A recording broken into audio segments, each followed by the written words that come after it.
Car तस्वीरें आप जो है हरियाणा के जिले करनाल से देख रहे हैं। तस्वीर पर जो है आपको एक महिला जो है नजर आएगी। काफी ज्यादा जो है महिला परेशान है। क्या कुछ जो है पूरा मामला एक बार जानते हैं। किस मामले को लेकर जो है यहाँ पर पहुंचे तमाम जो समाज सेवी लोग हैं वो भी यहाँ पर मौजूद है। एक बार जो है बातचीत कर लेते हैं। क्या कुछ जो है कहना चाहेंगे, क्या कुछ जो है पूरा मामला। सर हम घरोंडा से आए हैं।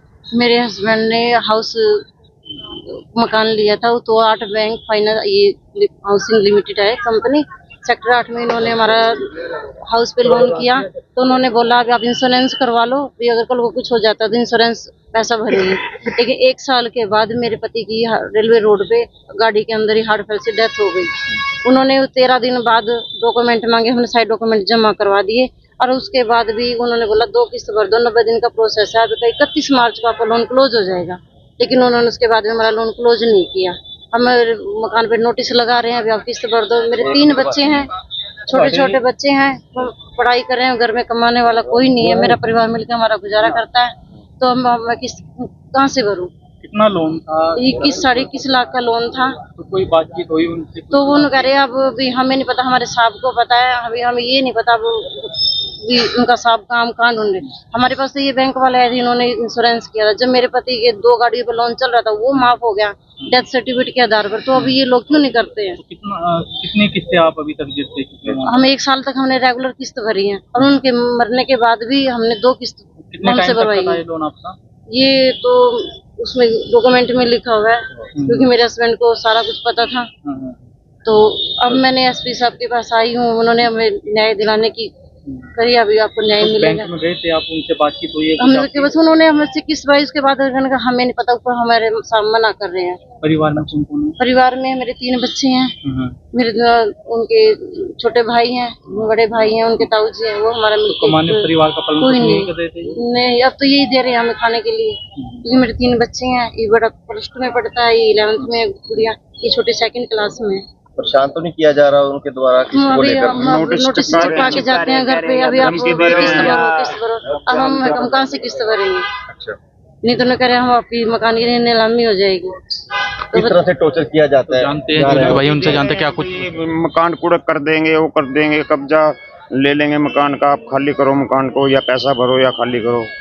बार बार ये परेशान करते हैं। मकान किनके नाम है? मकान तो सुनील के नाम ही था, जिनकी डेथ हो चुकी है। तो बैंक वाले बार बार परेशान बार बार कर रहे हैं जी। कोई बातचीत हुई आपकी वहाँ पर? बातचीत इनके साथ ही हुई है जी। तो अधिकारी से मिले हैं, उन्होंने क्या सूचन दिया है? उन्होंने कहा अभी आपको न्याय जरूर मिलेगा, हम कार्रवाई करते हैं। किससे मिले? हमें जेपी सर से मिले हैं, हमारे 2 एडवोकेट जितेंद्र राणा जी है, उनसे उनके पास हमने केस डाला है, कंज्यूमर कोर्ट में हमने केस डाला है।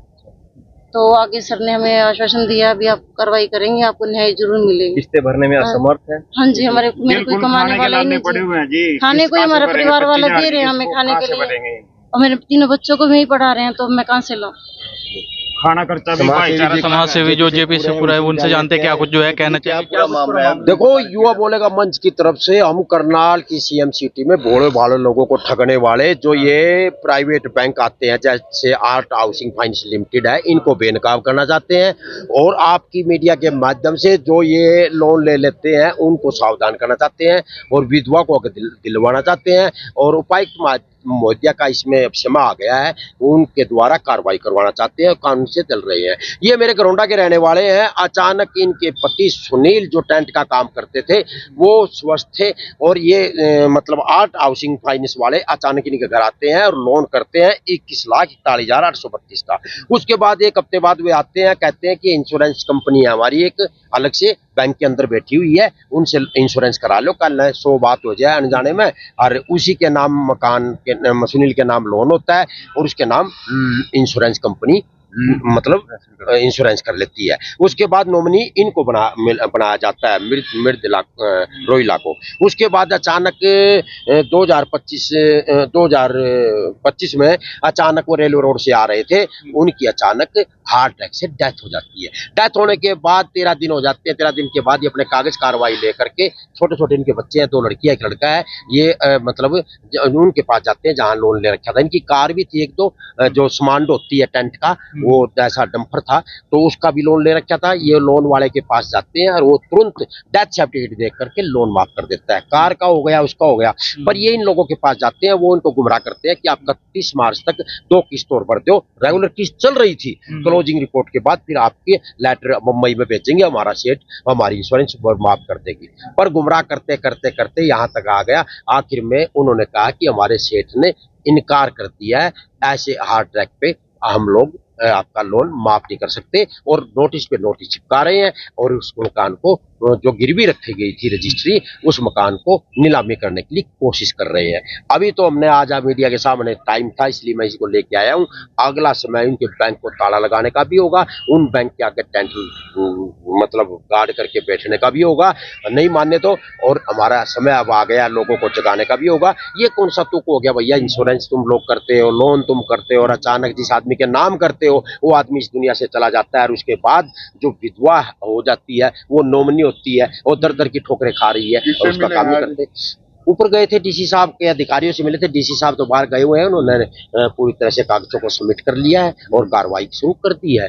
तो कहने का मतलब ये है, युवा बोलेगा मंच आप मीडिया के माध्यम से ही कहना चाहता है, भैया ये जो फाइनेंस कंपनियां हमारे सीएम सिटी में आकर के स्थापित हो गई है, इनका बायोडाटा भी पता कर लिया करो, कोई है इनके आगे पीछे या नहीं।